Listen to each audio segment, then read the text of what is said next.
time. Congratulations to Mr. Stalin for putting this together. And just to save time, I have the permission, I suppose, of all the dignitaries to say good evening to each one of you without mentioning anyone by name. On behalf of the All India Trinamool Congress and its chairperson, Chief Minister of West Bengal, Ms. Mamata Banerjee, I'm happy to share a few thoughts. So let's dive straight in. Let's look at the scheduled castes and scheduled tribes. UP reported the highest number of cases, 26% UP. Which party runs UP? We know the answer. Madhya Pradesh reported the highest number of cases at 30%. Which party runs Madhya Pradesh? We know the answer. Women, crimes against women have increased by 15%. Sadly, there are 86 cases of rape every day. Kolkata, fortunately, where I come from, is the least crime population from the metropolitan cities. And we had 11 rapes, but that's even 11 rapes too many. I want to give you very, very quickly some examples of Bengal to share, which can become a model. My friend Mr. Wilson was telling us about Tamil Nadu, and I think it's a great learning experience where states can learn and share good ideas from each other.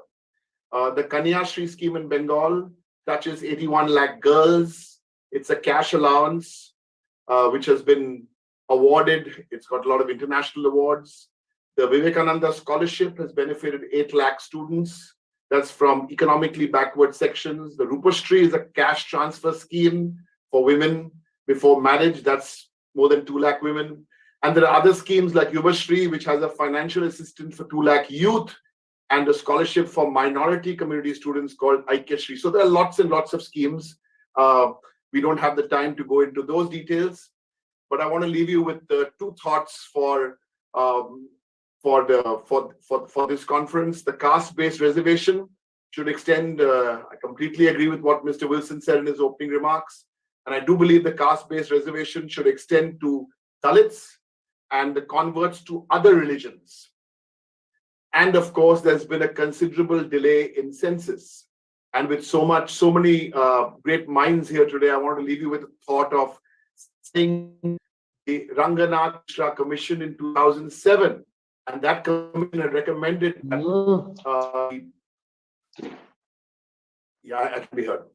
So that's 3 minutes. So I've got another 2 minutes. So I've made some points about the opening remarks. But in the next 2 minutes, I really again want to congratulate the DMK and the Mr. Stalin for getting political parties on a common platform.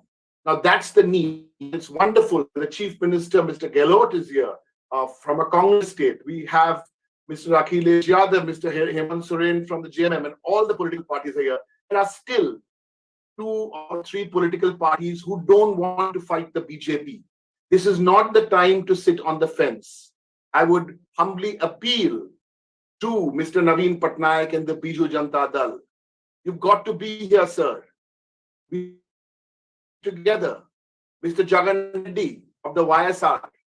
And I know we keep saying this is not a political platform. Of course, all these are political platforms, and let's not shy away, because now is not the time to be gray. Now is the time to be black or white. We have a task to do, and thank you so much for hearing me out. And I want to encourage all the other speakers after this to stick to their time. Thank you very, very much. Jai Hind.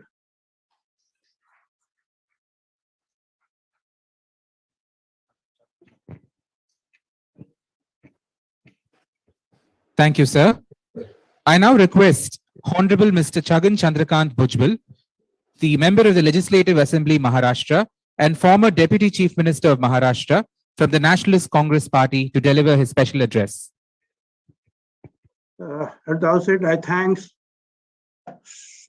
Honorable Stalin for convening this National Conference for Social Justice.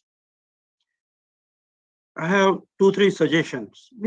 All other things we are discussing since long. From various parties, we people are here. Number one, so far, this national census is not begun.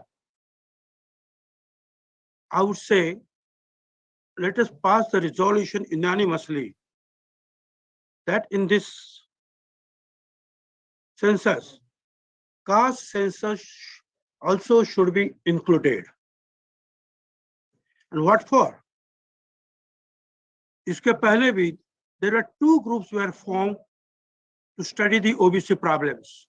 One under the Sumitra Mahajan, 16 MPs were there, and another under the leadership of Manmohan Singh. And both these study groups, they said, yes, OBC people, they do require some help from the central government and the state government. As this scheduled caste and scheduled tribe people, they get it. But we don't have the data. So they wrote to the census commissioner that please, you let us know if you have that data with you. If not, collect it. So आने वाले इस जनगणना में OBC की जनगणना होनी चाहिए, ये रिजोल्यूशन हमको पहला करना चाहिए. दूसरा, हम चाहते हैं कि अभी विल्सन साहब ने भी कहा कि the cases are going on in the Supreme Court, and he knows that the PESA is there, PESA Act is there. Now, in some blocks, we are getting only 2%, 3%, because as per the tribals population, first they should be given this reservation and the remaining to the other groups, right? Now, for economical backward class, nothing is reduced, but OBC reservation is reduced. Somewhere 2%, somewhere 4%.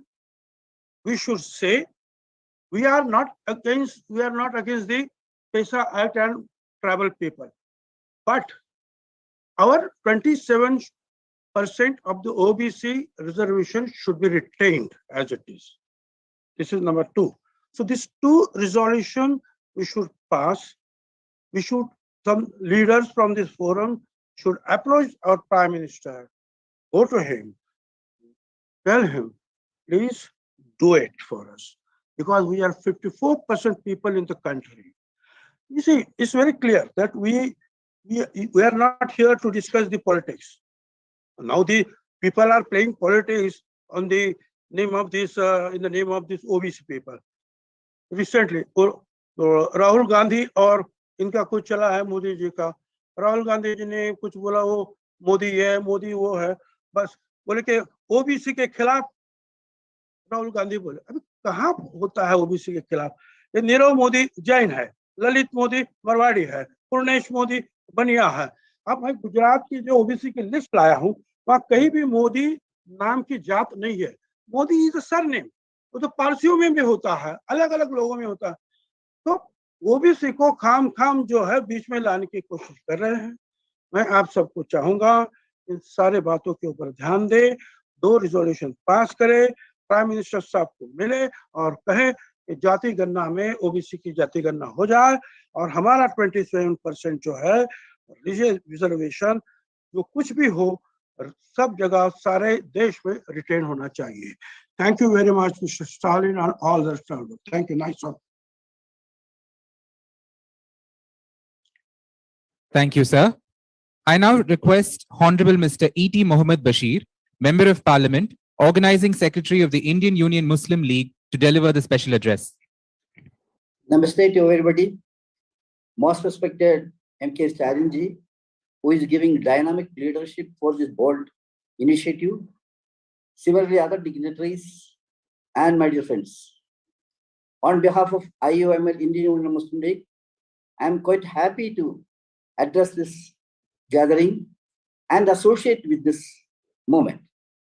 At the very beginning, I salute Sri Stalin ji for the hard and dedicated service for the preservation of the social justice and that kind of movement in this country.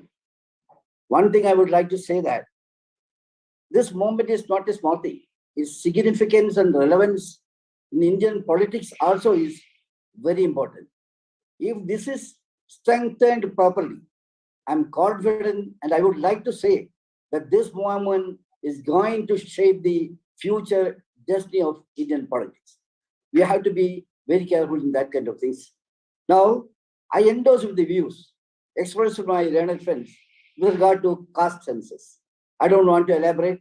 That is the need of our in the parliament, inside the parliament, outside the parliament, and wherever we are there meeting, we have to raise this slogan and have a total dedication to get this thing done. We must use our good office by all means to get this thing done. We have to realize one more thing. BJP in the political laboratory is now working on how to curb or how to remove the existing reservation system itself.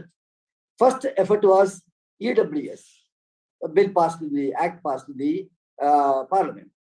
From that onwards, they are doing that work only. The latest is Karnataka, that 4% for the OBCs Muslims. It is removed. These kind of things are going on in BJP ruled states also. So we have to take very joint kind of attack against this kind of injustice happening in this country. One thing is what exactly is social justice? What exactly is the empowering kind of thing? It is a reservation and reservation role. So in that way, we have to do the maximum possible in this. We all know the latest situation. I don't want to narrate. Time is very less. Backward section in the society, Indian society now, they are facing a kind of identity crisis and security crisis. So we have to realize that also. Similarly, I'm not hesitate to say that the minorities in the country, especially the Muslims, they are facing a kind of genocide kind of treatment in this country. There are many things to say, but considering the time frame of this thing, I don't want to say much about this. This government make wonderful slogans such as Sabka Saath, Sabka Vikas, and Sabka Vishwas. But one thing is clear: even an iota of honesty is not there in the government in shouting this kind of slogans. And in the parliamentary system, MPs are here. We are all working in the parliament. What exactly is happening? There also, government is making legislation on how to curb the existing privileges of the minorities. We all know many things. I don't want to elaborate much on this. Lawmaking is meant for what now? Lawmaking in the parliament, as well as BJP ruled states, that their plan is what? How to make a law to hurt the depressed section of the society. For that only they are making laws. I don't want to cite all the examples. So BJP ruled states are one after another, they are making this kind of effort. We know CAA kind of thing, NRC kind of things. I don't want to say much about that. And atrocities. Atrocities are now increasing like anything. Is playing havoc. That kind of thing is, actually, those who are criticizing this kind of thing, they are even targeted. Their cases are taken against them. This kind of thing is going on.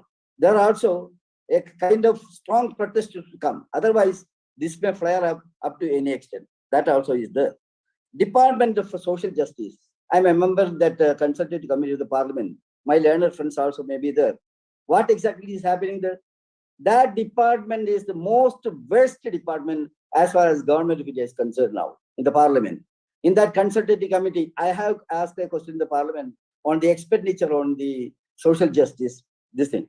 What is happening? They are purposely trying to curb the very existence of that department. Budget allotment, it is not utilized. Sometimes it is underutilized. Even certain, I will tell you, certain scholarship given to the minorities, that is now completely stopped. There is no reason. There is no justification in their activities. This kind of things are going on. And using draconian law to silence the opponents. Of course, we are having strong kind of approach. Unfortunately, now that also is under threat. You cannot speak, you cannot write, you cannot ask the questions, you cannot raise your voice. Media persons, they are behind the bar. What sin they have committed? They are vote against government policies. Who are writing against government policies, they are taken under custody and they are in the jail even without giving a charge sheet. These kind of things are going on. How to make an end to this? Yeah, end can be made only through the joint effort of all the like-minded parties who are committed for social justice. I am confident that this will become a reality, especially in the light of Tamil Nadu experience. We may be able to make our ideas into action. With this meeting should be to have renew that determination. With these few words, I once again express my thanks and congratulations for Mr. Sarin and his team for taking initiative for such a moment. With this few words, I can go. Thank you very much. Sir, I now invite Honorable Thiru Manoj Kumar Jha, Member of Parliament, Rashtriya Janata Dal Bihar, to deliver his special address.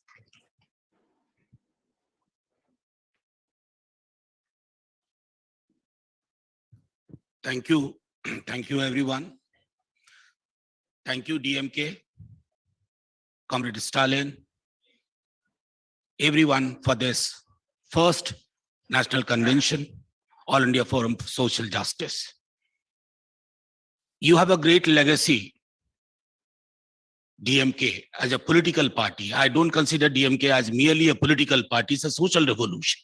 And parties born out of social revolution, they have a commitment which other parties can't match. In lighter vein, many of our friends say that Rashtriya Janata Dal is the DMK of North. So we feel privileged when such assertions are made. I can only, on behalf of my political party, I can only say we stand in solidarity. We shall work together, even within Parliament and outside, in state assemblies. Now, I have never seen that a population so huge, and world over you won't get a sense that such huge population is getting the kind of treatment it is getting. We must also remember that the fight for social justice today is much more difficult than it ever was, because we are operating in a polarized society. And in a polarized politics, the greatest victim is values and principles of social justice. Lest all of us forget about it, I think we must put our act together. From this room onwards, we work together on the streets, in the parliament, in the state assemblies, as Bihar is conducting its own caste survey. Now, people are asking, your caste survey will result in casteism. I mean, come on, have some sense. Casteism has existed for thousands of years. And here we have somebody in front of me. He repeated only those issues what Dr. Babasaheb Bhimrao Ambedkar had said. What happened to him and his ideas and his politics? That should be an eye-opener to all of us, that from this room onwards, let's work together. Not only for caste census, we should give a call. No census if no caste census. Let's boycott the census. Because why do we need numbers? Numbers have a chemistry. Numbers have a psychology. Numbers have attraction. We need all these three. Thank you very much. On behalf of my party, I stand in solidarity. We work together inside the parliament. Balu sir knows it. We shall work outside the parliament and make sure that this government, which I believe that it has actually a doctoral degree in deflection. You ask them, I mean, that entire controversy around Modi's surname. Come on, boss. If you are so concerned about it, why the vacancies? If you are so concerned about it, did you look at the faces of your member of cabinet? If you are so concerned, do you look at the real idea of representation? Not. So we understand your politics. Now we shall make sure you understand our politics. Thank you very much. Jai Hind.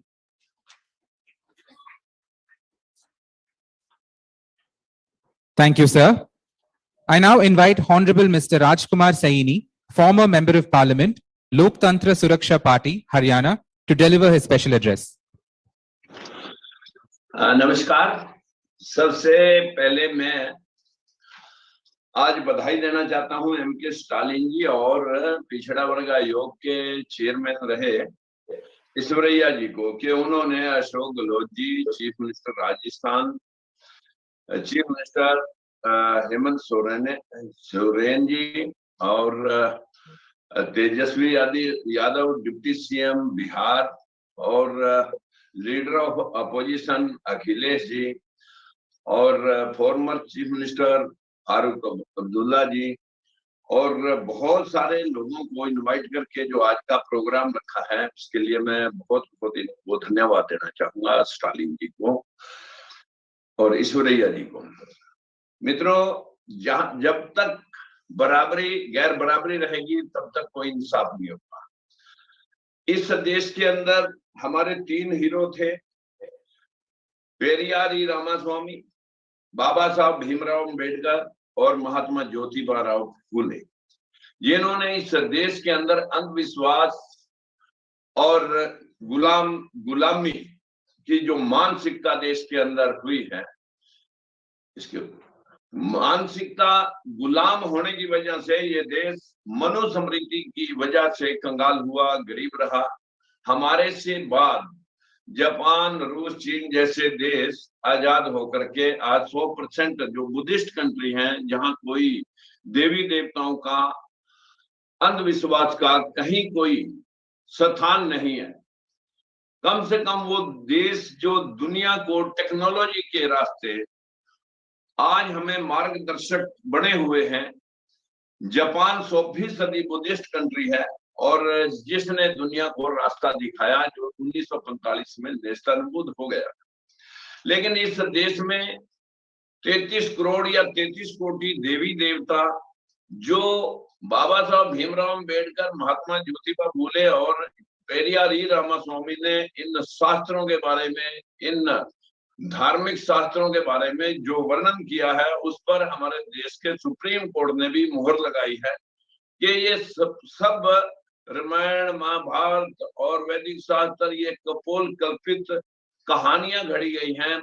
इस देश से बौद्ध धर्म और जैन धर्म को समाप्त करने के लिए जो लिखा गया वो कम से कम इस देश के विनाश के लिए बहुत बड़ा एक फसाद खड़ा आज भी करता है। ढोल द्वार सुंदर पशुनारी सकल ताड़ना के अधिक,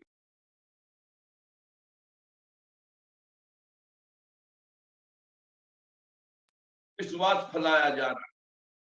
बहुत सारे जेल में जा चुके हैं। जिस दिन से मोबाइल अस्तित्व में आया है, हम और आप बैठ करके इसके ऊपर आज चर्चा कर रहे हैं। कम से कम इसमें अब बहुत ज्यादा देर नहीं लगेगी, बहुत देर हो चुकी है। इस देश की गरीबी का जो मूल कारण है वो है हमारा ऊंच नीच पैदा करने वाला जो धर्म जिसको हम हिंदू धर्म कह रहे हैं। जबकि आप जानते हैं कि सुप्रीम कोर्ट में भी बहुत सारे के कोई शब्द इन शास्त्रों में हिंदू नाम का नहीं है। ये तो महात्मा गांधी ने कि कहीं ब्राह्मणवादी व्यवस्था ये माइनॉरिटी में ना आ जाए तो बाकी के लोगों को, सब दलित, पिछड़ा, जिसको हम मूल निवासी कहते हैं, इनको जोड़ करके ये जो 80वीं सदी लोगों को इसमें इन्वॉल्व किया है। जब हमें अधिकार देने हैं तब तो हम दलित और पिछड़े हैं, लेकिन जब हमें वोट लेने हैं हमारे से तब हम हिंदू हैं। यही एक देश की बदकिस्मती है कि जिसको वामन मेश्राम जी ने बहुत सही शब्दों में कहा कि जब तक सामाजिक परिवर्तन नहीं होगा तब तक इस देश को बिना सत्ता के हम इंसाफ नहीं दिला सकते। अगर इंसाफ दिलाना होगा तो सबसे पहले मानसिक गुलामी और जातीय व्यवस्था जो है इसको खंडित करके हमें बराबरी करनी होगी, जैसे बाकी के देशों में है, जहां पर जाति व्यवस्था इतनी प्रगाढ़ हो चुकी है कि हम अपनी जाति पे नाज करके ये दलित और पिछड़ा जो आज अंधविश्वास में इनको फूल बरसाए जाते हैं कि आप बस भोले बने रहिए, भांग और सुल्फा पी करके और ढोल नगाड़े बजाते रहिए, यही व्यवस्था इस देश का नाश कर रही है। जबकि हमारे देश के अंदर अगर हम चाहते हैं कि ये देश आगे बढ़ जाए तो इस स्वर्ग नरक के डर से बाहर निकलना हो, अन्यथा स्वर्ग और नरक के नाम पर इस देश को लूटा गया है। इस देश को कर्म के भरोसे नहीं, भाग्य के भरोसे स्टार्ट किया गया है। क्या होता है स्वर्ग? किसी के घर में दाना पानी अच्छा है, समाज में इज्जत है, घर में कलेश नहीं, मुकदमा बीमारी नहीं, तो वो घर स्वर्ग है। उसकी बनिस्बत जहां भाई भाई दो इंच जमीन के लिए खूनी दुश्मन हो रहा, वहां जो है आप सब जानते हैं कि या किसी को पैरालाइज हो गया एक्सीडेंट में, कहीं उसके कोमा में चले गया, इन बिटवीन जो है ना, वो जो व्यक्ति पड़ा हुआ जिसको कीड़े पड़ गए, वो यही नरक और स्वर्ग भोगता है। आसमानों में कहीं स्वर्ग या नरक नहीं है। इसी डर की वजह से कि पुनर्जन्म में आप जो भी कमाओ, इस दलित और पिछड़े मूल निवासियों को बस यही समझाया गया कि जो कमाओ हमें दान पुण्य कर दो और फिर हम जो है ना स्वर्ग में आपको भेज देंगे। स्वर्ग से आकर के किसी ने आज तक बताया नहीं कि मैं स्वर्ग पहुंच गया, और जाके किसी ने देखा नहीं। इसी व्यवस्था के कारण ये पूरा देश लूट रहा है। मित्रों, मैं तो इतना ही कहना चाहूंगा कि अगर आप चाहते हैं राजनीति में तभी जा पाएंगे जब हम अंधविश्वास से बाहर निकलेंगे। हमारा दलित और पिछड़ा सिर्फ मानसिक गुलामी की वजह से आज हालात से बेबस उन बाबाओं के चक्कर में, उन पंडित पुजारियों के चक्कर में फंसा हुआ है, जो कर्म के भरोसे नहीं भाग्य के भरोसे उनको डाल रहे हैं और डर दिखा दिखा करके लूट रहे हैं। मित्रों, आज ये व्यवस्था जो आज स्टालिन साहब के प्रयासों से, ऐश्वर्या जी के प्रयासों से जो ये आज का प्रोग्राम रखा गया, मैं उनको पुनः धन्यवाद देना चाहता हूं। और इतने सारे लोगों को आपने जोड़ा, उसके लिए बहुत बहुत धन्यवाद।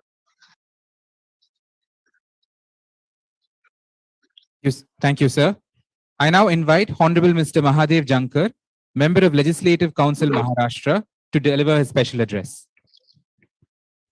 First of all, I am thankful to the convener of the All India Federation for Social, Honorable Mr. M.K. Stalin, and Honorable Justice E.V. Ishwaraya, and Honorable Mr. P. Wilson. Sir, I am, as per me for social justice in Indian democracy, the caste-based census is mandatory. As per history about the caste-based census, we all know that conducted in 1931. In 1931, the government of the India paid attention to the collection of the information of the conductive to better knowledge of the backward and depressed classes and of the problems involved in their present and the future welfare. Why do we want to hide the fact? If we would not get to that, how many of us are there? What is the benefit of the society? There was a need to determine the exact composition of our population and extend the reservation benefit according. If we do not know who is the standing in the last queue of the development, how come to plan same scheme for the only caste-based census?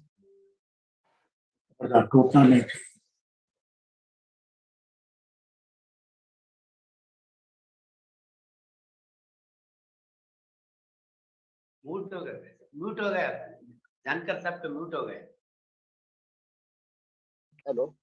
Hello. There is nothing but India UPA behaving in the same manner.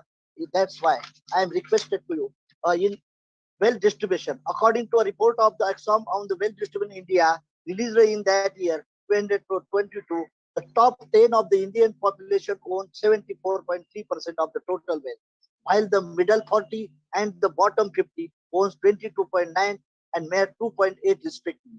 This data give us a clear picture of the increasing class-based inequality in India society. But considering the fact the Indian society is also satisfied on the basis of the caste, we need to look into their caste system.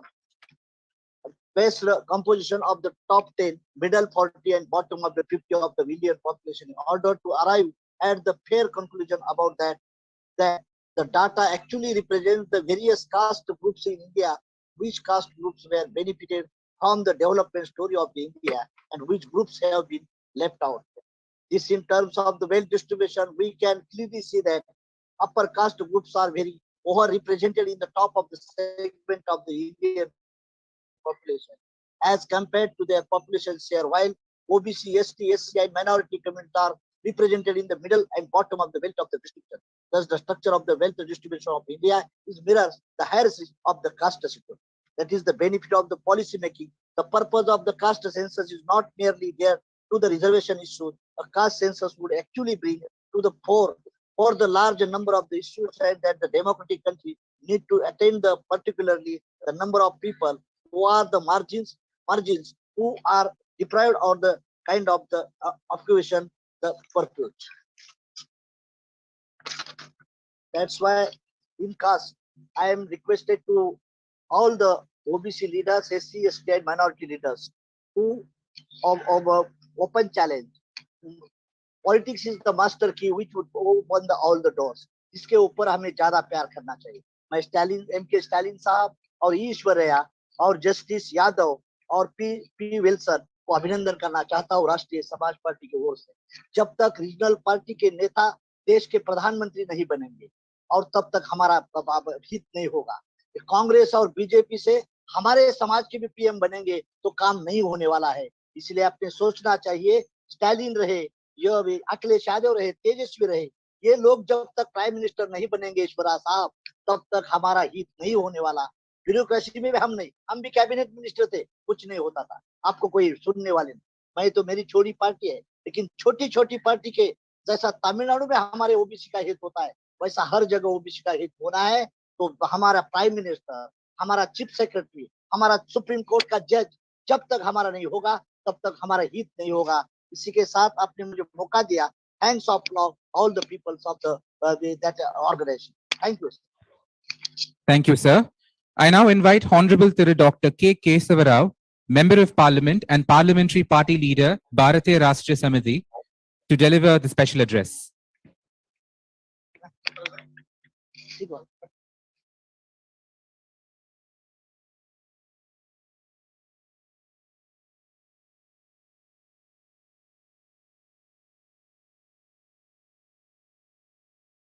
Anna, unmute, please kindly unmute, Honorable Member of Parliament Kesava Rao ji.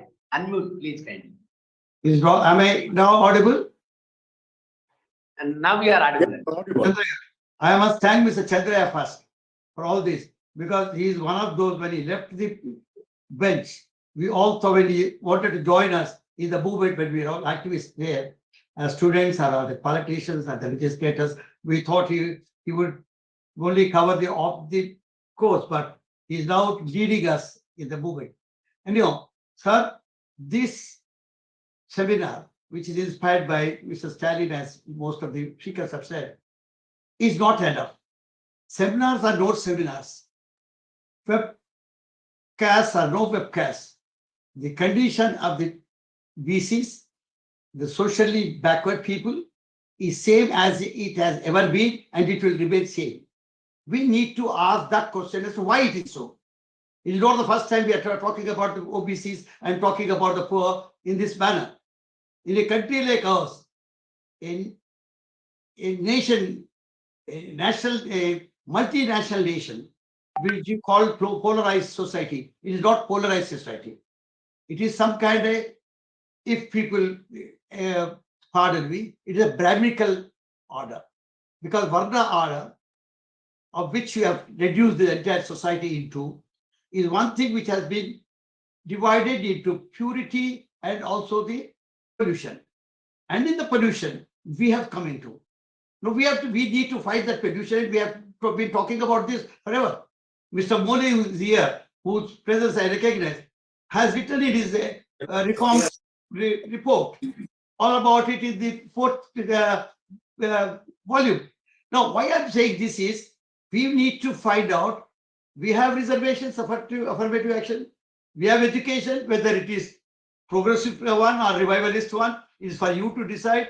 Because if I say I'm a critic of the education system, so it is the education policy. So apart from that, we have the so-called schemes which my friend Derek has rolled out. All these are, in spite of all that, why is the condition is so bad as it has ever been? This has to be found out. And I represent a constituency, let us say all of us represent a constituency where the majority, according to you, is OBCs. Is of the OBCs, SCs, STs, minorities, and others. Why is that you are not getting elected? Why is that only the Reddy Sahab or the Brahmin Sahab or the Kamba Sahab or the Velma Sahab is getting elected? See, this has to be found. That is why when we talk about education, I said don't say use education for awareness sake. Use education for motivation sake. Let the boys be motivated into social realities and social justice. Now, social justice here is means distributive justice. Social justice here is a long chapter. So I would not include, because we are born in a very peculiar society where I can't just talk what exactly is social injustice. Everything is justice to us. Whoever is the poor is injustice. And unfortunately, all the poor are backward classes, mostly. Now, I think when we are talking about democratic society, in a democratic society, it is only nothing but majoritism, is it not? Majority should make the rule. But we are majority, but we are nowhere to recognize with. So these are few questions which are coming Can I come in? Pardon? Farooq sir, kuch bolna tha. I thought after you, I could come in and address. So I will end this. I have nothing more to say, but say all that you are saying is correct, but at the same time, let the public worker take up the task of changing bringing the social change. This legalities and other things, we have everything in the constitution and little amendments in the constitution have also come in. They're all there. We need to take it up as a challenge, as a social challenge, as a social revolution, because political revolution is only an offshoot of social revolution. Thank you very much.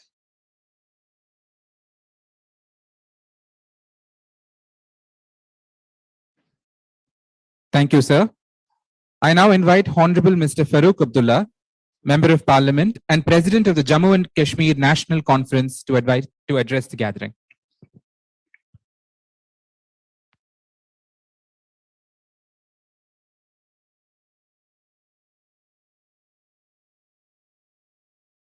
Sir, we request you to kindly unmute the.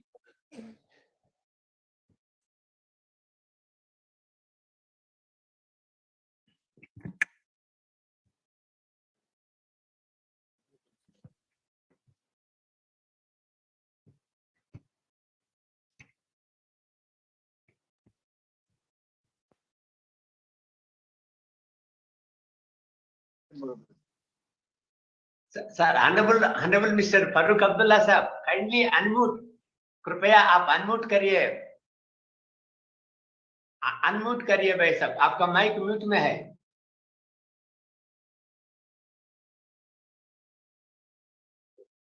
Mute में है भाई साहब.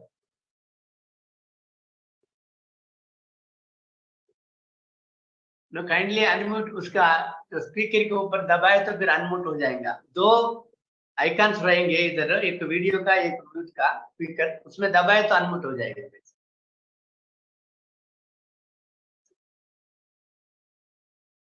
नहीं हुआ अभी.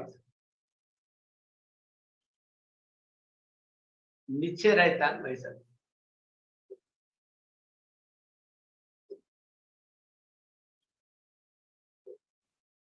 Mute में है भाई साहब. Farooq Sahab, please touch the screen. You will find an icon of mute at the left. You can touch that and then you can talk.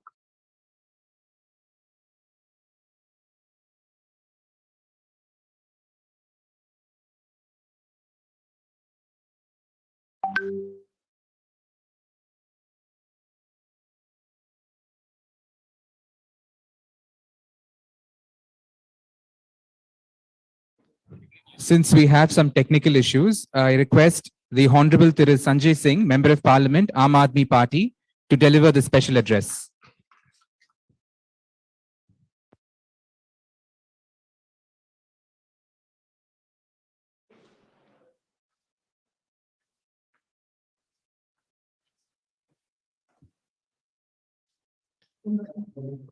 सबसे पहले मैं धन्यवाद देना चाहूंगा तमिलनाडु के मुख्यमंत्री आदरणीय एम.के. स्टालिन साहब को, पी. विल्सन साहब को, कि उन्होंने एक अच्छी चर्चा की शुरुआत की है सोशल जस्टिस के मुद्दे को लेकर. आज जिस विषय पे हम लोग चर्चा कर रहे हैं, इसकी वर्षों से लड़ाई चली आ रही है। एक व्यक्ति किसके घर में पैदा होगा, ये उसके हाथ में नहीं होता। एक व्यक्ति किस जाति में पैदा होगा, ये उसके हाथ में नहीं होता। जब वो बड़ा हो जाता है, समझदार हो जाता है, तो उसको बताया जाता है कि आप अछूत हो। जन्म के आधार पर भेदभाव की व्यवस्था का हम लोग विरोध करते हैं और सामाजिक न्याय का मूल सिद्धांत यही होना चाहिए। भारत का संविधान, बाबा साहब डॉक्टर भीमराव अंबेडकर ने जो संविधान इस देश को दिया, उस संविधान की मूल आत्मा क्या है, उसकी प्रस्तावना क्या है? प्रस्तावना सामाजिक बराबरी की बात करती है, प्रस्तावना आर्थिक बराबरी की बात करती है। लेकिन आजादी के 75 साल के बाद भी अगर बुलंदशहर में सीआरपीएफ के जवान को थाने में एप्लीकेशन देनी पड़ती है कि मैं दलित समाज से हूं, मुझे पुलिस प्रोटेक्शन दीजिए, तब मैं घोड़ी पर बैठ के जाऊंगा, इसका मतलब आज भी छुआछूत और भेदभाव की व्यवस्था है। अगर आजादी के 75 साल के बाद भी कर्नाटका के अंदर एक मेंबर ऑफ पार्लियामेंट को गांव में इसलिए घुसने नहीं दिया जाता उद्घाटन करने के लिए क्योंकि वो दलित कम्युनिटी से है, अगर आजादी के 75 साल के बाद भी हाथरस जैसा कांड होता है, अगर आजादी के 75 साल के बाद भी मध्य प्रदेश में एक दलित को शमशान में अंतिम संस्कार नहीं करने दिया जाता, इसका मतलब आज भी सामाजिक न्याय का मुद्दा जीवंत है। बराबरी चाहिए और गैर बराबरी के खिलाफ हमारी लड़ाई जारी रहेगी। आज lateral SC community lateral entry के जरिए भारत की सरकार बड़े बड़े पदों पर अपने चहेते लोगों को भर्ती करते जा रही है। यूनिवर्सिटीज के अंदर देश के सारे विश्वविद्यालयों में तमाम जगहों पर आरक्षण की व्यवस्था को खत्म किया जा रहा है। और भारतीय जनता पार्टी की जो माताजी हैं, उनकी मां जो है आरएसएस, उसके प्रमुख मोहन भागवत जी बिहार के चुनाव में कहते हैं रिजर्वेशन पर रिव्यू होना चाहिए, रिजर्वेशन खत्म होना चाहिए। मैं आपसे कहना चाहता हूं, जब तक इस देश के अंदर गैर बराबरी की व्यवस्था है, आरक्षण के जरिए लोगों को न्याय की व्यवस्था चलनी चाहिए, तभी वो समाज में आगे बढ़ सकते हैं। डॉक्टर लोहिया ने कहा था, डॉक्टर राम मनोहर लोहिया ने कहा था, एक व्यक्ति 0 पॉइंट पे खड़ा है, एक व्यक्ति 20 किलोमीटर आगे खड़ा है, दोनों में प्रतियोगिता नहीं कराई जा सकती। अगर आपको बराबरी की लड़ाई करानी है तो जो 0 पर खड़ा है उसको आगे लेकर आइए और तब प्रतियोगिता कराइए। और इसके लिए रिजर्वेशन का जो सिद्धांत है वो विशेष अवसर का सिद्धांत है, जो समाज के पिछड़े हुए, शोषित, वंचित लोगों को मिलना ही चाहिए। तो मैं ये कहना चाहता हूं कि जिस तरह से कास्ट सेंसस, जाति जनगणना से भाग रही है सरकार, ये क्यों भाग रहे हैं? क्योंकि इनकी जो मातृ संस्था है आरएसएस, वो चाहती है कि वर्ण व्यवस्था रहे समाज के अंदर, जाति के आधार पर भेदभाव रहे समाज के अंदर।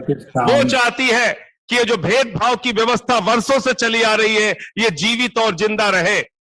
मैं आम आदमी पार्टी के तौर पे अरविंद केजरीवाल जी की ओर से ये कहना चाहता हूं कि हम इस जाति जनगणना के पक्ष में हैं और जातिगत जनगणना देश की सरकार को कराना चाहिए। पता तभी चलेगा किस जाति के कितने लोग हैं और तभी आप उनके साथ न्याय कर सकते हैं। अन्यथा खाली सबका साथ सबका विकास का नारा देके और कुछ लोगों को आप खरबोपति बनाते जाएं तो ये व्यवस्था चलने वाली नहीं है। आज देश की सारी संपत्ति आकाश में पूछो जहाज अडानी का, जमीन पे आ जाओ एयरपोर्ट अडानी का, समुद्र में चले जाओ सीपोर्ट अडानी का, पाताल में चले जाओ कोयला अडानी का, गैस अडानी का, आयरन ओर अडानी का, स्टील अडानी का, सीमेंट अडानी का। आज सारी की सारी संपत्ति आकाश से लेकर पाताल तक प्रधानमंत्री ने अडानी को दे दिया। 2.5 लाख करोड़ रुपए का कर्जा दिया, 86,000 करोड़ रुपए का कर्जा माफ किया। आप कहते हो सबका साथ सबका विकास? नहीं, सबका साथ सबका विकास नहीं है। विकास सिर्फ नरेंद्र मोदी जी के मित्रों का है, मित्रों का। और इस व्यवस्था को हमें बदलकर ऐसी व्यवस्था लानी पड़ेगी जिसमें आर्थिक भागीदारी भी हो, सामाजिक भागीदारी भी हो और नौकरियों में भी बराबर की भागीदारी हो, तभी ये देश आगे जब बढ़ पाएगा। मैं फिर से एक बार आप सबको बधाई देते हुए ये कास्ट सेंसस का जो मुद्दा है उसका समर्थन करते हुए आम आदमी पार्टी की ओर से, अरविंद केजरीवाल जी की ओर से आपको विश्वास दिलाना चाहता हूं कि इस लड़ाई को जब जब आप आगे बढ़ाएंगे, जहां कहीं भी हम लोगों को बुलाएंगे, सदन से लेके सड़क तक आपके साथ खड़े रहेंगे। बहुत बहुत शुक्रिया, बहुत बहुत धन्यवाद। I think it's unmuted. Thank you, sir.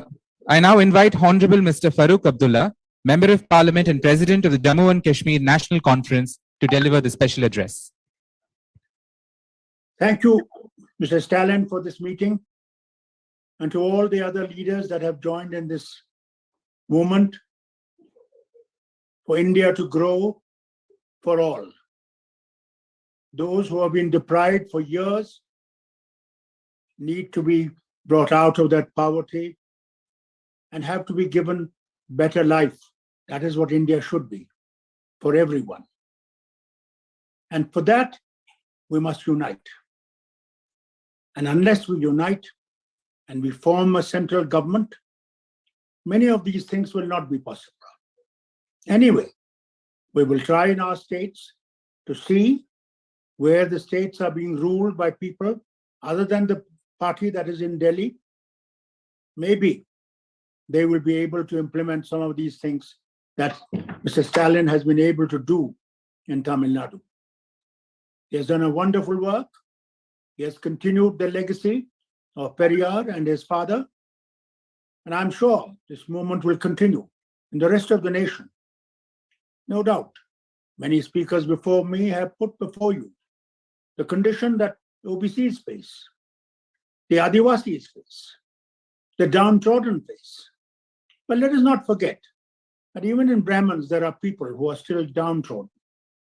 I have seen that myself. So if we want to build a future of India, a India which will really shine, now let's think of all, irrespective of what their religion is, what their caste is, what their creed is, to where they belong, what their language is. Unless we do that, this will remain a dream for this nation. I hope this movement will continue and we will strengthen it. I can assure Mr. Stalin that we are behind him and we will be united to see that this nation shines for everyone and is prosperous for everyone. That is what dream of those who fought for India's independence, gave their lives to see Nehru put the flag on 15th of August on the Lal Killa. Never forget those who died for it. Never knew one day will come when India will be free. But India needs to be free still. It is still not free. People are still poor. People are still without education, without health, the primary things that nation needs.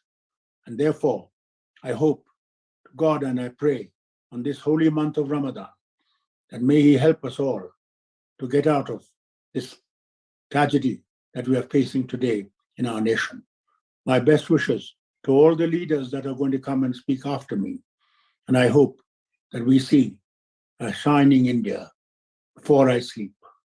I hope that day comes and we can all together look at India as a nation that can be a beacon of light for the rest of the world.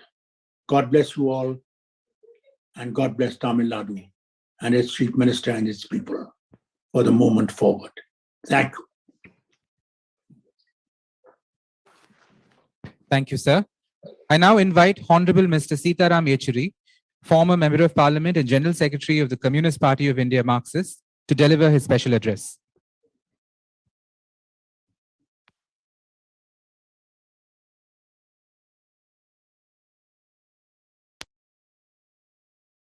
Everybody present here. At the outset, I must profusely thank Thiru Stalin for inviting me and all the others for this important consultation on how to carry forward the struggle to ensure social justice in our country. Thiru Stalin has been admirably carrying forward the struggles launched initially by the Periyar, whose legacy was continued by Thiru Annadurai, subsequently by Kalangar Thiru Karunanidhi, and now Thiru Stalin is taking forward this whole struggle to ensure that social justice can be achieved on the four foundational pillars of equality, social justice, rationalism, and self-respect. Now, these are very important elements in the struggle for social justice.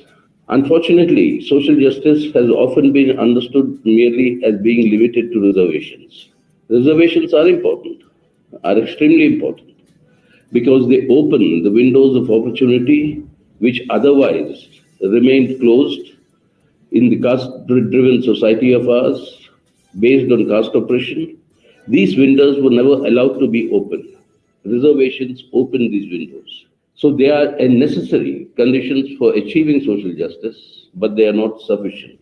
To make that sufficient, reservations must be accompanied by economic empowerment. And it is this economic empowerment, along with these reservations, that can give a modicum of self-respect to people who have been oppressed traditionally for centuries. The social oppression has to end. If that has to end, we all will have to act together. And this is required in a much more urgent and important manner as to be addressed in today's conditions. Because no economic empowerment would be possible without economic development. And economic development cannot be confined only to the few at the top, while the rest of the population gets immiserized. During the last 2 years, the wealth that was generated in India, 40.5% of that wealth was cornered by 1% of our population. The bottom 50% of our population had just access to 3% of that wealth. Now, this is a state of affairs in which economic empowerment to ensure social justice is achieved, it would not be possible.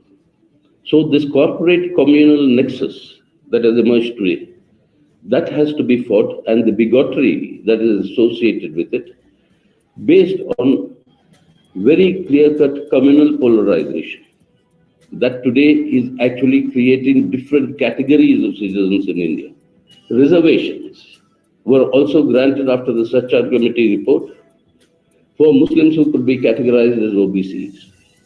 Now, in the state of Karnataka, the BJP government has annulled the classification of Muslims as OBCs, while it remains for Jains and Sikhs and other minority religions, but for Muslims it has been annulled. So this sort of an atmosphere of bigotry, where hatred and poisonous treatment of a particular minority, whether it's Muslims or Christians, if this sort of a situation is not controlled and this hatred is not eliminated, social justice will be a very, very distant goal. And we seem to be moving further away unless we combat this communal corporate nexus that has come to rule the country today. And in that connection, it is important that all of us who are assembled here must come together to ensure that the foundational pillars of India's constitution, these foundational pillars. Brother, Mr. Stalin, leaders of various political parties and social movements, friends, comrades, understand the fundamental challenges that we face today, the fundamental challenges in our battle for social justice are caste, class, and patriarchy. Dr. Ambedkar made it clear, caste is a monster. Wherever you go, that monster crosses your way. Unless you kill that monster, and that is the issue. Wholeheartedly welcome everyone present in All India Federation for Social Justice, First National Conference. अभी पूर्व में जितने भी वक्ताएं थे, उन सब की बातें जो हैं हम सुन रहे थे। और बड़ी खुशी हुई इस बात को लेकर के कि सभी लोग जो हैं इस बात को बोल रहे हैं कि कास्ट सर्वे जो है वो होना चाहिए, कास्ट सेंसस जो है वो होना चाहिए। मैं आप सब लोगों को बता दूं कि जो हमारी महागठबंधन की सरकार है वो हम सब लोगों ने मिलकर के कास्ट बेस्ड सर्वे कराने का ऐलान किया और इसकी शुरुआत जो है हो चुकी है।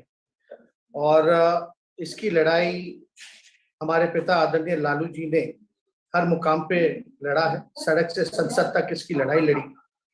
और क्योंकि राज्य सरकार जो है कास्ट सेंसस जो है नहीं करा सकती है, इसलिए हम लोगों ने सारे पहलुओं को देखते हुए हमारी सरकार ने फैसला किया कि कास्ट बेस्ड सर्वे जो है वो कराई जाए। तो इसकी शुरुआत हो चुकी है और जैसा आप लोग सब लोग जानते हैं कि सामाजिक न्याय, सोशल जस्टिस के लिए पेरियार साहब, अन्ना जी, करुणानिधि जी, कर्पूरी ठाकुर जी और हमारे पिता ने संघर्ष किया। कई मुकाम माइलस्टोन्स जो हैं हम लोगों ने लागू जो है हम लोगों ने पाया है, मुकाम जो है पाए हैं, और भी हम लोगों का कई संघर्ष करने की जरूरत है और काफी चीजें मुकाम पाना हासिल करना अभी बाकी है। और अभी हेमंत सोरेन साहब यहाँ बैठे हुए हैं।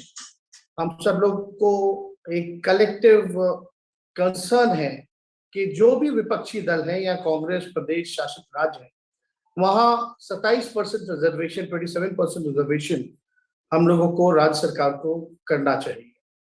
लेकिन चिंता इस बात की होती है कि जब छत्तीसगढ़ की सरकार 27% ओबीसी के लिए रिजर्वेशन लाती है और झारखंड सरकार जब 27% की रिजर्वेशन लाती है तो वहां के गवर्नर साहब जो हैं दोनों प्रदेशों के वो रोक लेते हैं। इसका स्पष्ट मानना यह है कि इशारा कहीं और से होता है।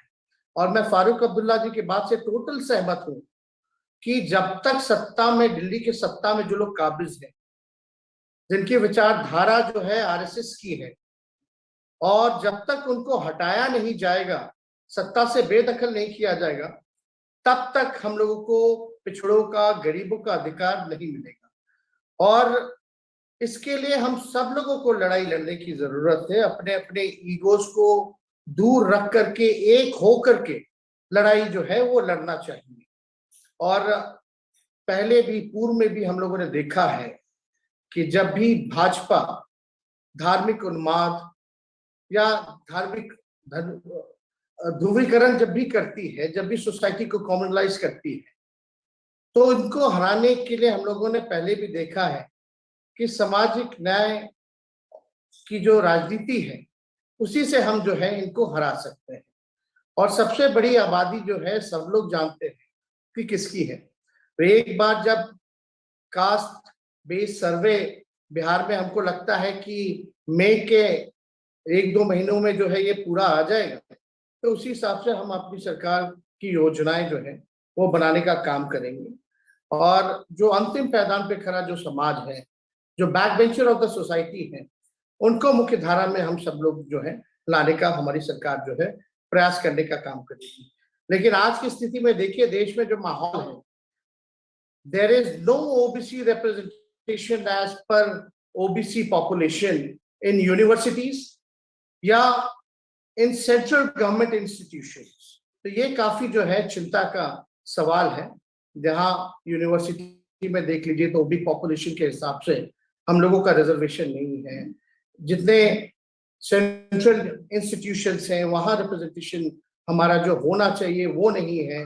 और आप देखिएगा जुडिशरी में हम लोगों की भी मांग लगातार रही है कि जुडिशरी में रिजर्वेशन जो है वो होना चाहिए। और मेरे मानना है कि ओबीसी कोटा को as per OBC population increase करना चाहिए।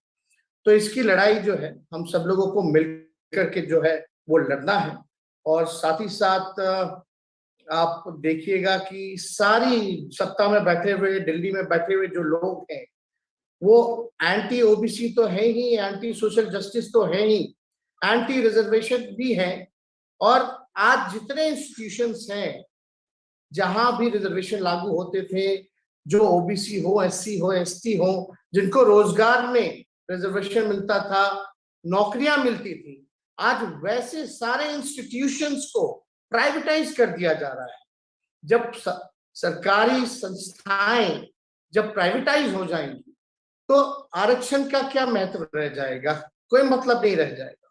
और आज देखा ही जा रहा है कि सारे, चाहे बीएसएनएल हो, रेल हो, सेल हो, भेल हो, हर एक चीज को जो है बेच दिया जा रहा है।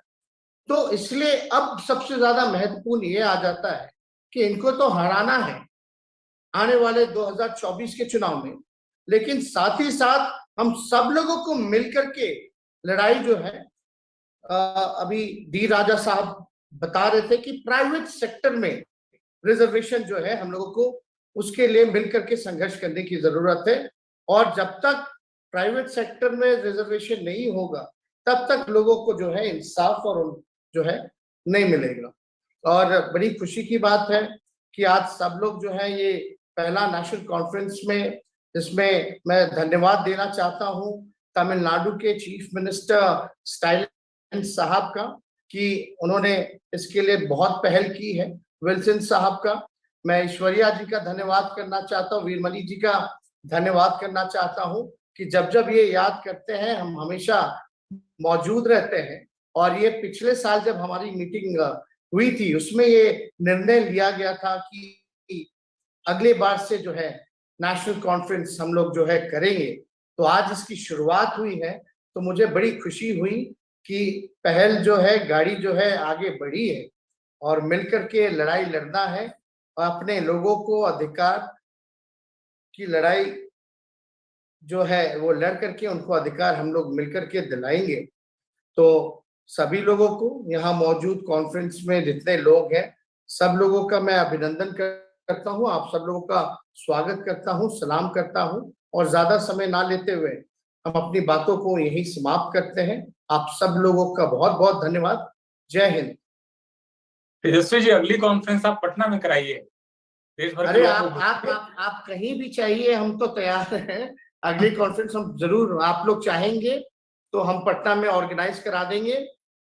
लेकिन हम देखिए इतने प्रतिबद्ध हैं।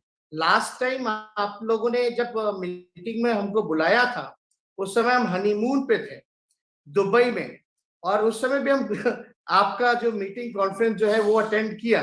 और मुझे खुशी है जब ये मीटिंग कर रहे तो हम पिता बन चुके। तो बहुत बहुत आप सब लोगों को धन्यवाद। जरूर हम अपनी मीटिंग जो है आप लोग चाहेंगे तो पटना में ऑर्गेनाइज कराएंगे। बहुत बहुत शुक्रिया।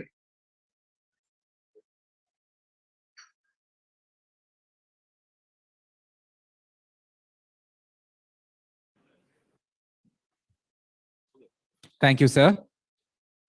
I now invite Honorable Mr. Akhilesh Yadav, Leader of Opposition Uttar Pradesh and President of the Samajwadi Party, to deliver the special address. सबको सभी के लिए, एवरीथिंग फॉर एवरीवन के उद्घोष के साथ all India federation for social justice की स्थापना का सत प्रयास सराहनीय है। तमिलनाडु के मुख्यमंत्री और डीएम के माननीय अध्यक्ष श्री M.K. स्टालिन ने सामाजिक जागरूकता के लिए जो पहल की है वह सामाजिक न्याय की शक्तियों को एकजुट करने में सार्थक साबित होगी। दक्षिण भारत में श्री पेरियार ने जिस सामाजिक आंदोलन की अलग जगाई उससे अछूता उत्तर भारत भी नहीं रहा था। तमिलनाडु के तत्कालीन मुख्यमंत्री श्री करुणानिधि और उत्तर प्रदेश के तत्कालीन मुख्यमंत्री श्री मुलायम सिंह यादव की भी मुलाकात हुई थी। उन नेताओं की भेंट का ऐतिहासिक और राजनीतिक महत्व कम नहीं आंका जाना चाहिए।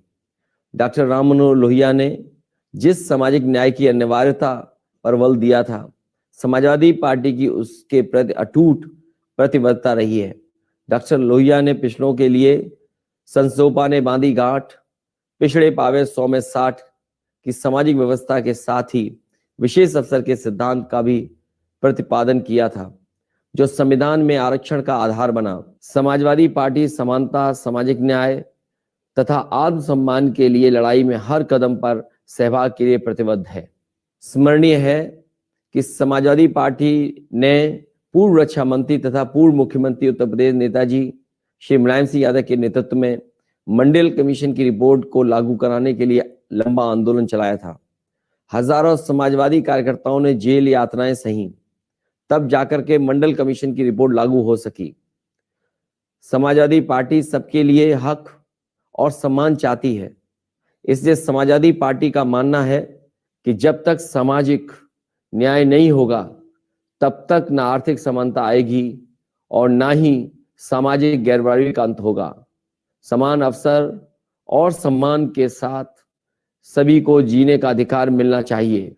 शोषण मुक्त समाज की स्थापना ही समाजवाद का ध्येय है।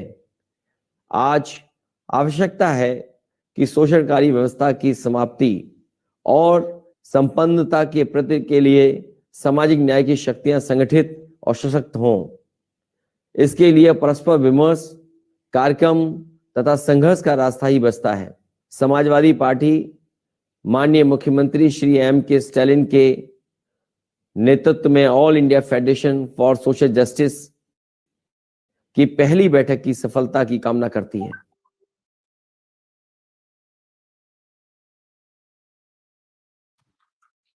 Thank you, sir. I now invite Dr. M. Veerappa Moily, former Chief Minister of Karnataka and former Union Minister of the Indian National Congress, to deliver the special address.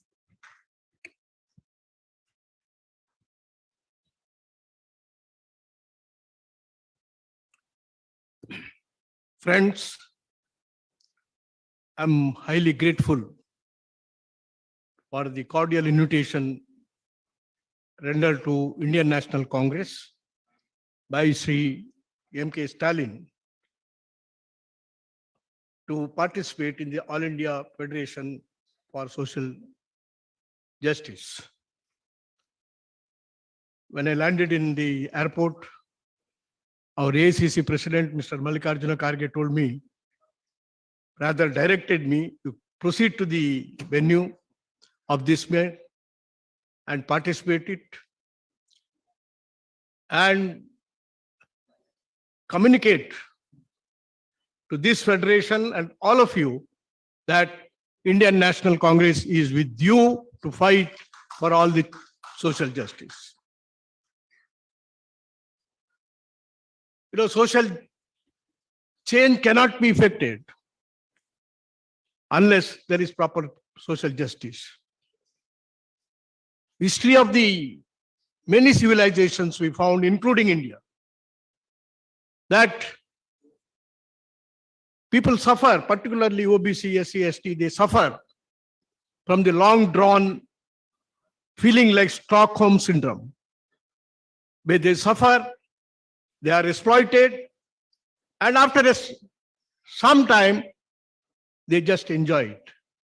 That is why that we need to liberate the OBCs and the SC, ST to enjoy the fruits of democracy,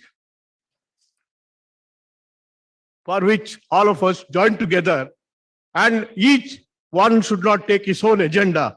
Let there be a wholesome agenda so that we'll succeed in this great historical struggle. Thank you very much. Thank you, sir. I now invite Honorable Mr. Ashok Gehlot, Chief Minister of Rajasthan, Indian National Congress, to deliver his special address. Respected M.K. Stalin ji, Hemant Soren ji, Chief Minister Jharkhand, Kani Modi ji, Tejaswini Yadav ji, Deputy Chief Minister Bihar, respected Veerappa Moily ji, ex-Chief Minister Karnataka, D. Raja ji, Senior Leader CPI, Mr. Wilson ji, Member Parliament DMK. सबसे पहले मैं all India federation of social justice के organise करने पर मैं आपको बधाई देना चाहता हूँ। सामाजिक न्याय जो है सदियों से संघर्ष के लिए रहा है, SC, ST, OBC आज भी संघर्ष कर रही है। डॉक्टर अंबेडकर साहब ने बनाया कॉन्स्टिट्यूशन और कांग्रेस आजादी के पहले और बाद में लगातार संविधान के निर्माण में भूमिका अदा करी। उसके बावजूद भी आज भी महसूस करते हैं कि किस प्रकार से भेदभाव होता है। बहुत बड़ी समस्या है, एससी एसटी के सामने भी है। हम बात तो करते हैं इक्वलिटी की, परंतु उसके बावजूद भी आज भी जो अनटचेबिलिटी है वो भी इनह्यूमन है। और ओबीसी वाले हैं, उनकी भी कई समस्याएं पैदा होती है जगह जगह पर। डॉक्टर मनमोहन सिंह जी के वक्त में और सोनिया गांधी जी के वक्त में जो ये कानून बने थे अधिकार देने के, एक कदम आगे बढ़े थे, जिसमें नरेगा के साथ में RTE, RTI, food security act बने थे। अभी मैंने आपको जान के खुशी होगी, प्रधानमंत्री मिस्टर नरेंद्र मोदी को मैंने पत्र लिखा है कि आपको एक कानून पूरे देश में लागू हो सोशल सिक्योरिटी का, पार्लियामेंट के अंदर बनना चाहिए। मैं उम्मीद करता हूँ कि आप सब इस पर दबाव डालेंगे केंद्र सरकार पर, जिससे कि सोशल सिक्योरिटी के लिए भी हमेशा के लिए, जैसे दुनिया के मुल्कों के अंदर है, कई राष्ट्र जो है वो सोशल सिक्योरिटी के अंतर्गत परिवारों को जितनी जरूरत होती है उसके अकॉर्डिंग टू उनको वीकली पैसा मिलता है। हमारे यहाँ पर डिफरेंट डिफरेंट स्टेट डिफरेंट धनराशि जो देते हैं हम लोग, ओल्ड लोगों को भी, विडोज को भी और डिसेबल्ड को भी। तो कानून बन जाएगा तो सबको अधिकार मिल जाएगा सोशल सिक्योरिटी का। तो मैं समझता हूँ कि इसकी सबसे बड़ी आवश्यकता है। और जहां तक सवाल है कास्ट बेस्ड सर्वे का, 1931 में जो सर्वे हुआ था लास्ट सेंसस के रूप में, उसके बाद में कभी हुआ नहीं है। बिहार ने जो शुरू किया वो सर्वे है, सेंसस नहीं है। सेंसस जब हम जानते हैं कि सेंट्रल गवर्नमेंट ही कर सकती है, तो तमाम चीफ मिनिस्टर साहबान को मैं रिक्वेस्ट करूंगा कि हमें जवाब देना चाहिए केंद्र सरकार पर। अभी कांग्रेस के अधिवेशन हुआ था रायपुर में, उसमें जो रिजोल्यूशन किया गया उसके अंदर भी ये मांग की गई है कि हमें कास्ट बेस्ड सेंसस कराना चाहिए केंद्र सरकार को। तो मैं उम्मीद करता हूं कि वक्त आ गया कि इसमें हम लोग कामयाब होंगे।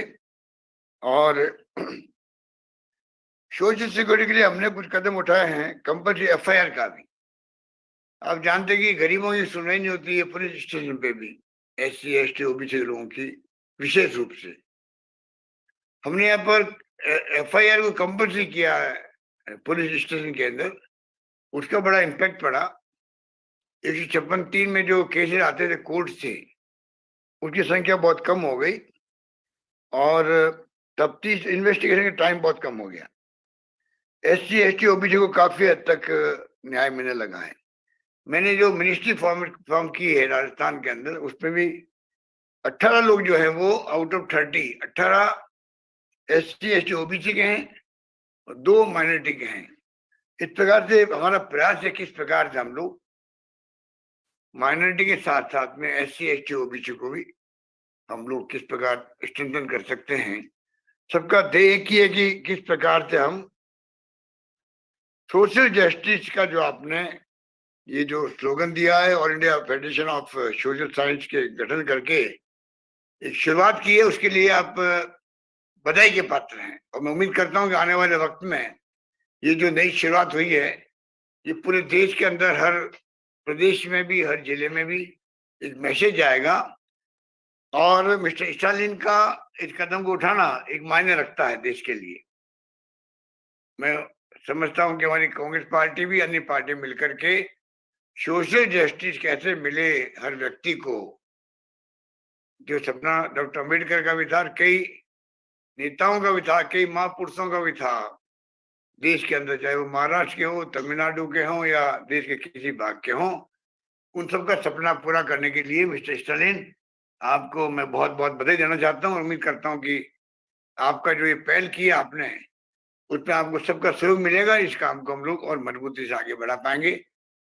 धन्यवाद आपका, बहुत बहुत धन्यवाद।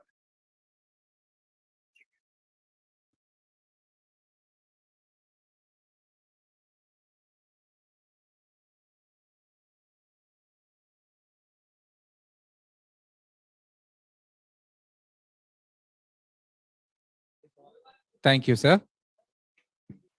I now invite Honorable Mr. Zol Tirumavalavan Member of Parliament, Tamil Nadu, and President of the Vidudalai Sirutaigal Katchi, to deliver his special address. That is everyone to everybody. That is the philosophy of social justice. That is why, how to get that social justice? Not by words, but by action. We will have to clear our people and wholehearted. आज all India federation of for social justice के इस conference को आयोजित करने के लिए Tamil Nadu CM और DMK chief honourable Thiru MK. Stalin ji को मैं बहुत बहुत शुभकामनाएं और धन्यवाद देता हूं कि आज आपने सोशल जस्टिस के लिए इतने सारे महानुभावों को यहाँ हमारे साथ एक प्लेटफॉर्म पे लाके एक भव्य डिस्कशन किया है। आज इसमें गहलोत जी शामिल हुए हैं, तेजस्वी जी शामिल हुए हैं, आदरणीय सीताराम येचुरी जी भी आए, डी राजा साहब आए, अखिलेश भाई भी इन्होंने हिस्सा लिया, आदरणीय फारूक अब्दुल्ला जी ने भी हिस्सा लिया, मनोज सिंह जी ने भी लिया, मनोज झा जी ने भी लिया, कई गणमान्य अतिथियों ने हिस्सा लिया है। कुछ बातें उनकी भी हमने सुनी। आज सोशल जस्टिस को लेकर इन सभी को आज इस कॉन्फ्रेंस में शामिल होने के लिए मैं अपनी ओर से पहले तो सबको वड़क्कम बोलता हूँ, जोहार करता हूँ, नमस्ते करता हूँ, आदाब करता हूँ। जब हम सोशल जस्टिस की बात करते हैं तो डेफिनेटली सीधे तौर पर एसटी, एससी, ओबीसी महिलाओं के संदर्भ में उनके हक अधिकारों की रक्षा को लेकर बातें उठती हैं।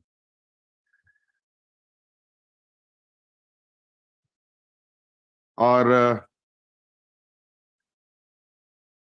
कहीं ना कहीं ये सोशल जस्टिस आज हम लोगों का पॉलिसी का हिस्सा भी के रूप में भी है। संविधान में भी आज इस विषय को लेकर जहां एसटी, एससी, ओबीसी को सोशली, पॉलिटिकली, इकोनॉमिकली कवच बाबा भीमराव अंबेडकर साहब ने दिया है। और आज फिर से एक हम लोग प्लेटफॉर्म पर हैं सोशल जस्टिस को लेकर, और कहीं ना कहीं आज इस कॉन्फ्रेंस से कई बातें सामने आ रही हैं कि आज देश का आजाद हुए 75वें साल होने के बावजूद भी जहां एक और देश को अमृतकाल की ओर ले जाने की बात कही जा रही है, जहां एक और भारत को विश्व गुरु की संज्ञान दी जा रही है, और आज भी हम सोशल जस्टिस को लेकर चिंतित हैं। तो कहीं ना कहीं आज सोशल जस्टिस की अगर हम बात को देखेंगे तो ये एसटी, एससी, ओबीसी से बढ़कर इसके दायरे और बड़े हो गए हैं। जहां तक हमारे छोटे बुद्धि में जो समझ में आ रही है, जिस तरीके से वर्तमान समय और वर्तमान राजनीतिक हालात और जो देश की परिस्थिति है, इस पर जो हम इस चर्चा में छूते हुए निकल रहे हैं, एक तरफ अमृतकाल, एक तरफ देश का विश्व गुरु बनना, और एक तरफ देश की सारी व्यवस्थाएं ध्वस्त होना, और जिसमें सबसे अधिक और सबसे पहले जो इफेक्टेड लोग होंगे, कहीं ना कहीं वो ST, SC, OBC, minorities, women, यही समूह होंगे, यही लोग होंगे। हालांकि भारत को हम लोग दुनिया का सबसे बड़ा डेमोक्रेटिक कंट्री मानते हैं, और यहाँ अलग अलग रंग भेद, अलग अलग बोलचाल, अलग अलग पद्धति को मानने वाले लोग हैं। और जहां तक मैं अपने राजनीतिक अनुभव को देखता हूं और अपने अग्रणी पंक्ति में खड़े हमारे आदरणीय दिसोमगुरु शिबू सोरेन जी को देखता हूं, इन्होंने भी सामाजिक लड़ाइयां काफी लड़ी हैं। और झारखंड का इतिहास तो खैर अपने आप में एक देश की आजादी की लड़ाई से कम का ये रण क्षेत्र नहीं है। जहां देश की आजादी के लोग सपने नहीं देखते थे, उस समय यहाँ के आदिवासी अंग्रेजों से लड़ाई लड़ते थे। और आज फिर लगता है कहीं ना कहीं हम उसी जगह आके खड़े हैं जहां से हमने चलना शुरू किया है। ये कहीं ना कहीं बड़ी चिंता की बात है। कई महानुभावों ने कई विषयों को अंकित किया है, और मुझे लगता है कि विगत देश आजाद होने के बाद से लेकर आज तक, और विशेषकर वर्तमान कुछ वर्षों में जो परिस्थिति बदली है, वो परिस्थिति कुछ ज्यादा चिंताजनक पूरे देश के लिए भी है, देश के सभी समूह, सभी वर्गों के लिए भी है।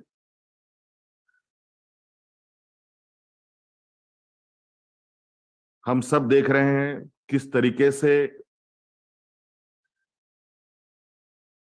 देश की अर्थव्यवस्था चरमरा गई, किस तरीके से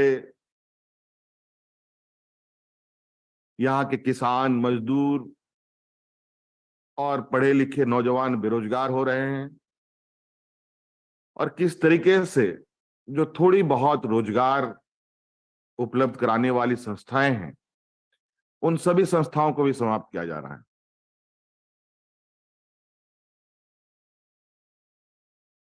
भारत को कृषि प्रधान देश भी कहा जाता है।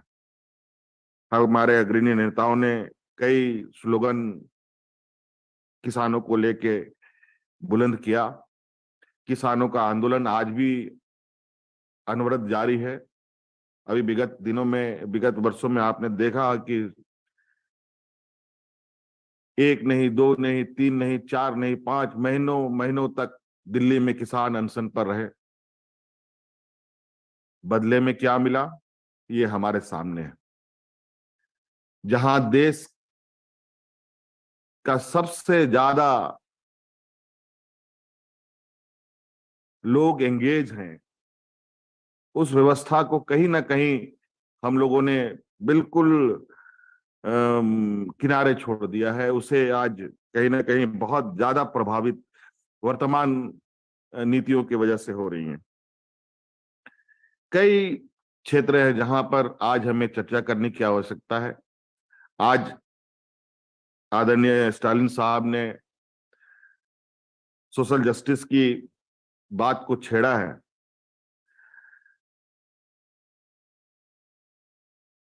मुझे लगता है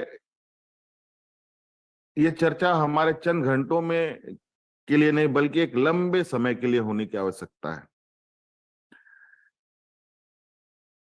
क्योंकि कई बार सोशल जस्टिस को लोग एकत्रित हुए, कई बार कुछ अच्छे परिणाम भी आए, कई बार कुछ चिंता करने वाला परिणाम भी आया, लेकिन वर्तमान परिस्थिति कुछ ज्यादा ही गंभीर और चिंता का सवालों को लेकर खड़ा है। हमारी आने वाली पीढ़ी, हमारे नई जनरेशन के लिए अगर आज कोई ठोस कदम ना उठ पाया, तो वो आने वाले पीढ़ी के लिए बहुत पेनफुल रहेगा। चाहे वो एग्रीकल्चर क्षेत्र में हो कोई, चाहे वो एजुकेटेड हमारे बच्चे की क्यों ना हो। आज जहां ग्रामीण क्षेत्र के बच्चे सबसे अधिक नौकरियों में जाते थे, फौजियों में जाते थे, आर्मी रिक्रूटमेंट में जाते थे। लेकिन आर्मी रिक्रूटमेंट की क्या स्थिति हो गई आप सब लोगों ने देखा। थोड़ी बहुत हमारे ग्रामीण क्षेत्र के बच्चे जो कुछ पढ़ लेते थे तो रेलवे में नौकरी करते थे। रेलवे की क्या स्थिति रही वो आप सब लोगों के सामने। ऐसे कई चीजें आज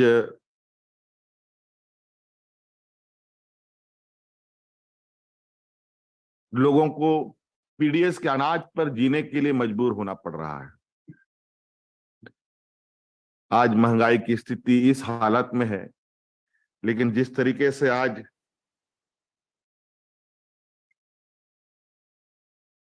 फूट डालो और राजनीति करो की एक परिपाटी स्थापित हो रही है, ये हम सब लोगों के लिए चिंता की बात है। और कहीं ना कहीं ये आग एक ऐसा संवेदनशीलता के साथ आगे बढ़ रहा है जो हमारे इस लोकतंत्र को एक ऐसे चौराहे पे लाके जाके खड़ा करेगा जहां हमें इस लोकतंत्र को बचाना बहुत मुश्किल होगा। हमारे पूर्वजों ने, हमारे अग्रणी नेताओं ने कई ऐसे महत्वपूर्ण कदम उठाए जिसकी वजह से हमारे इस लोकतंत्र को सबसे मजबूत लोकतंत्र भी कहा गया, क्योंकि यहाँ जिस तरीके से हम लोग का फेडरल सिस्टम एक दूसरे से कनेक्ट होकर चला, वो अब कहीं ना कहीं उसमें एक बहुत बड़ा हमला देखने को मिल रहा है। आपने एक कहावत तो सुनी है, वर्तमान परिस्थिति में शुरू जब वर्तमान सरकार देश में अपनी जड़ें जमा रहा था कि ना खाऊंगा ना खाने दूंगा। बट अभी क्या चल रहा है, ना मैं कोई काम करूंगा ना किसी को कोई काम करने दूंगा, सबको परेशान करूंगा।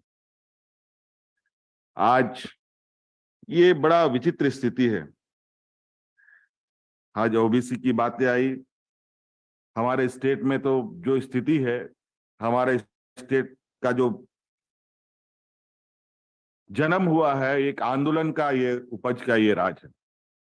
और दुर्भाग्य से जो हमारे विपक्ष है, इन्हीं को ये 20 सालों तक स्टेट को रन करने का मौका मिला और इन लोगों ने बड़े तरीके से जो ओबीसी आरक्षण जिसकी बात करते हैं, रिजर्वेशन की बात कर रहे हैं, बढ़ाने की बात कर रहे हैं। यहाँ ऑलरेडी ओबीसी रिजर्वेशन बढ़ी हुई थी, इन लोगों ने बड़ी होशियारी से उन ओबीसी रिजर्वेशन को खत्म कर दिया। अभी हमने तमिलनाडु की ही सोच के आधार पर हमने कुछ यहाँ के, क्योंकि हमारा state ST SC OBC dominated state है, तो हमने यहां पर भी कुछ रूल्स में बदलाव करने के लिए, इसको 9th शेड्यूल में ले जाने के लिए प्रपोजल बना करके केंद्र सरकार को भेजने का प्रयास किया, जहां ओबीसी के भी आरक्षण बढ़ने थे, जहां एसटी एससी के भी आरक्षण बढ़ने थे, जहां हमारे यहाँ के डोमिसाइल की उनकी भी एक आइडेंटिफिकेशन होने की बात थी। लेकिन समहाव महामहिम महोदय ने इसको आगे ना बढ़ाया और बल्कि उसको टर्न डाउन कर दिया। और इसके पहले भी अगर हम देखें, कर्नाटका में भी इसी तरीके से कुछ डिसीजंस लिए गए थे, जहां ओबीसी के आरक्षण को बढ़ाए गए और उसको केंद्र सरकार को भेजा गया। लेकिन हमारे राज्य में ऐसा नहीं हुआ। हमारे इस प्रपोजल को गवर्नर के द्वारा ही वापस कर दिया गया। तो कई ऐसी चीजें हैं जहां हमको लगता है कि पूरे जो लोकतांत्रिक व्यवस्था है हमारी, जो देश के अंदर, उसमें अलग अलग जगह, अलग अलग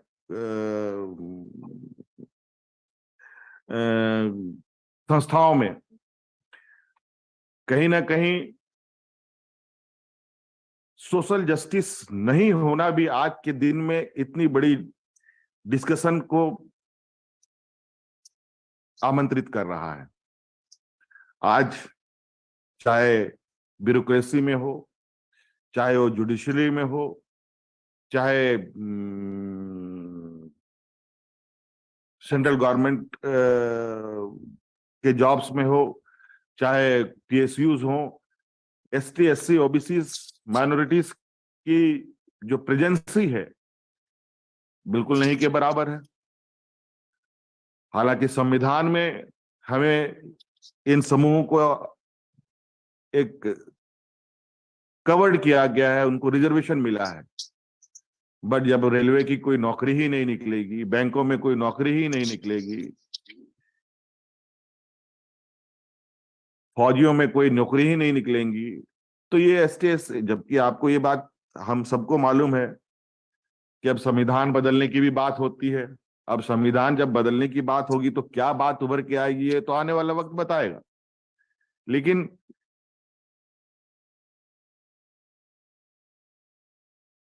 आज 75वें साल पर यह चर्चा हमारे आदरणीय पिता शिबू सोरेन जी ने, लालू प्रसाद जी ने, मुलायम सिंह जी ने भी राष्ट्रीय लोकतांत्रिक मोर्चा का गठन किया था, यही सामाजिक न्याय को लेकर। अब उनका मीटिंग में इतनी बातें कह करके मैं अपनी बातों को समाप्त करता हूं। बहुत बहुत धन्यवाद। Thank you. जोहार। Thank you, sir. I now invite the chief guest of this evening's function, Honorable Mr. M.K. Stalin, Chief Minister of Tamil Nadu and President of the Dravida Munnetra Kazhagam, to deliver the presidential address.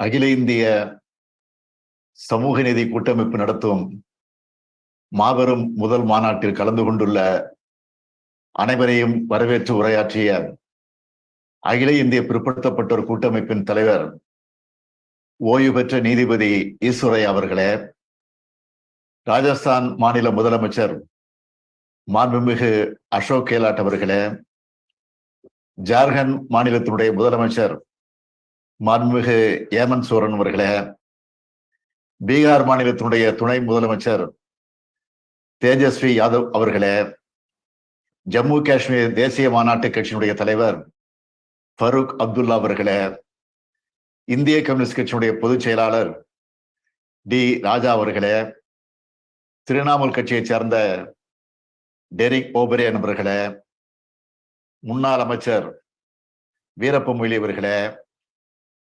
தமிழ்நாட்டிலிருந்து பங்கெடுத்திருக்கக்கூடிய மதச்சார்பற்ற முற்போக்கு கூட்டணி கட்சி தலைவர்களான ஐயா ஆசிரியர் அவர்களே, அண்ணன் வைகோ அவர்களே, சகோதரர் தொல் திருமா